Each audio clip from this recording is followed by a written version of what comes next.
This week we saw the 30th anniversary of the Warcraft series. Now, to those that know me, you know I lost a lot of time to this series over my childhood.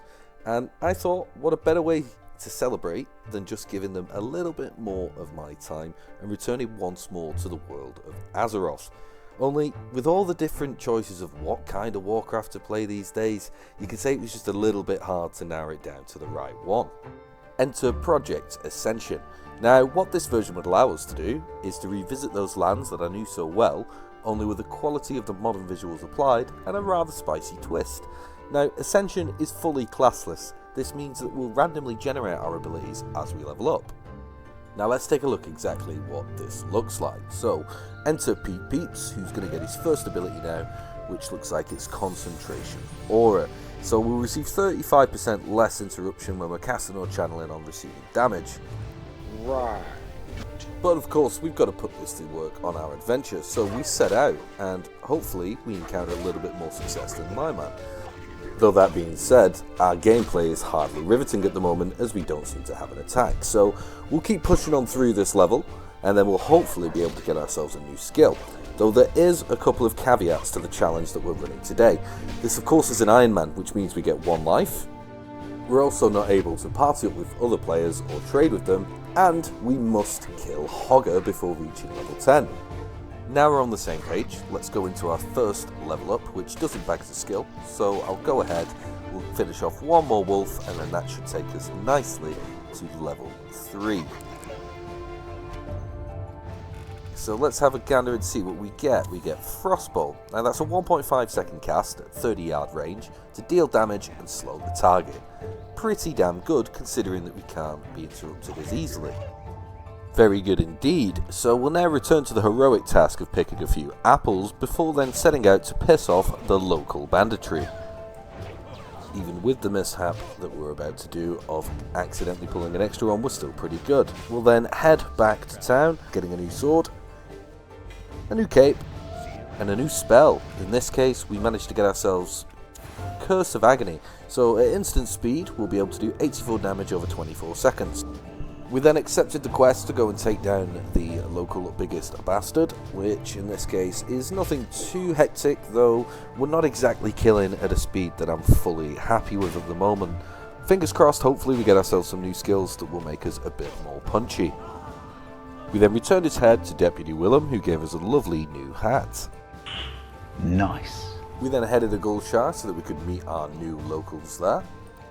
And then we headed out back into the mines so that we could do a few quests and collect ourselves a bag of marbles that would come into handy later. We were then able to get ourselves some new braces. We set about on the task so that we could actually start to go out there into the world and find Hogger. Of course, we wanted to kill this bugger. So the idea of this operation was rather simple. What our overall goal was going to be was we'd train up on some of the NPCs that are around him, just the average gnolls, and then that should push us to the right level of level 9, and then we can start to really have a go at the boss. So as you can see, we're just kind of chipping our way through a few of the locals. Nice, that went down quite well, and then we can see another one in the distance which we will attempt to pull. Now, it is worth noting here that not all the time when you go to cast something like Curse of Agony will it actually hit, potentially making it a bit of a problem, but we managed to dispatch that one quite easily, and then we can see our next target at the back. So we go to engage it, and instead the boss engages us. Now experts will say, "This is the one thing we didn't want to happen." And now the panic quite clearly starts to set in for Pete, as we're realising we're way under half health right now, and Hogger is not relenting. So for some bizarre reason we stopped right there, and then we kind of eyed it up to think maybe we could get a frostbolt off to slow it down. This definitely was a big mistake, and we're just sort of praying that the player runs by, and out of nowhere we do see one. Let me tell you something! But it is actually too late, so we have failed the challenge on the first time around. No. Anyway. There's only one thing that we could possibly do, and that is of course go again. So back at the drawing board then, we kind of realised that Ascension is built with this kind of randomness in mind, and it did just mean that we had to try it in a slightly different way. So we set up our new character and we hit the road again with the good old John Jr. Of course, taking just a little moment to admire how fantastic he looked.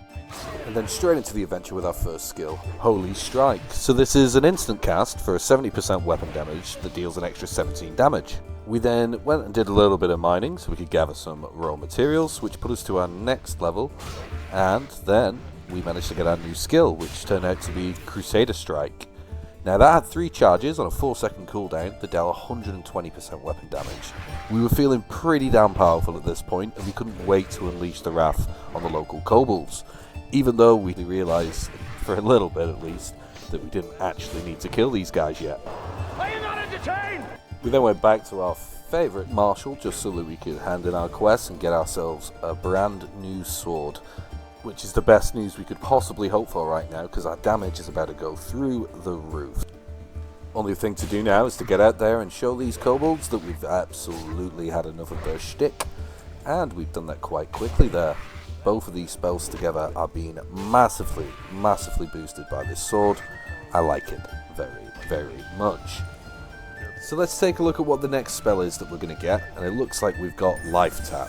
Okay, so we're going to convert 6% of our Hellform mana into mana, which really isn't great for our build, so we'll unlearn it like so by spending a scroll and see what else we get, which in this case is Thunderclap, dealing 13 damage in an area of effect, which then slows their attacks by 10% for 10 seconds. Which I'm sure we can all agree is not too damn shabby. So I guess the only thing that we can do is test it by taking on the biggest bastard in the area once again, and seeing just how well we do. Which, yep, we're definitely a lot more offensive, which is absolutely fan-bloody-tastic. Now let's hand in that head again and get ourselves a nice pair of boots. Deciding to arrive in style at the town of Goldshire by Griffin, we met the locals, headed over to the blacksmith to smelt some of the ore we mined, and then thought, let's see if we can forge an upgrade, in which case we settled for these lovely copper braces, 3 times as good as what we had before. Obviously spending far too much time standing still, we went to the local mine so we could hunt down a few more kobolds and get ourselves this lovely bag of marbles. Returning to the town, we then handed in the quest, getting the marbles, a level up, and a brand new pair of pants. So now what new skill do we get? Having a look on the roll, and we get Shield of Righteousness. Deals our shield block rating as damage, plus a 5, and it heals us. Which would be absolutely fantastic if we happen to use shields, which we don't. So let's unload it and see what we get. It looks like we've got an Immolate. So that's a 1.3 second cast with a 30-yard range to deal 17 damage and then 50 more over 15 seconds. Definitely something that I would say is newsworthy to sharpen one's sword over. And now we'll see exactly why I was so excited. So easy pull, nice damage, starts to lose health, and boom, we look incredibly strong. So we'll give ourselves an outfit worthy of such a badass, and let's clear the battle arena for our final showdown. I'm feeling pretty confident, I must say. Ooh, you're hard. If we can take one, brilliant, but we quite comfortably took 2 there. Now we know we've got a clean arena, there's not going to be anything running at us from behind. I think it's about time that we gave it a try to attempt to fell Hogger. So we'll pull it with the Immolate, put the marbles on it to reduce its hit rate. Then we took a big hit there. We'll hit it with a Thunderclap to slow its attack speed, keep chipping away, top it up with that Immolate to keep the damage going on it, heal ourselves with the pot as we go straight back in. We are doing really good damage to him, but he can hit hard out of nowhere, as we can see there. But we did manage to get the kill, fulfilling the first condition of the Ironman challenge, which is absolutely what we set out to do. Of course, we were too carried away in our celebrations, didn't see the random gnoll that attempted to kill us. So now we were safe, we decided that we'd craft sharpening stone to level up, and then have a quick gander at what skill we get. And this time we got Shadow Word Pain. Now that's actually quite good for us, as it's an instant ability that'll cause 42 damage over 18 seconds. Not too shabby in the long run. Now we're level 10, we also get a talent point. And we get Inner Light. It'll buff Shield of Righteousness, which actually makes it pretty pointless for us right now. So we'll re-roll it, and instead we'll get Shadow Embrace. So direct damage with shadow spells applies the effect of our damage over time shadow spells, dealing 4% extra damage and stacking 3 times. We then headed back to the capital city to do, of course, what any true hero would do, which was cash in our renown to get ourselves some nice new swaggy looking drip.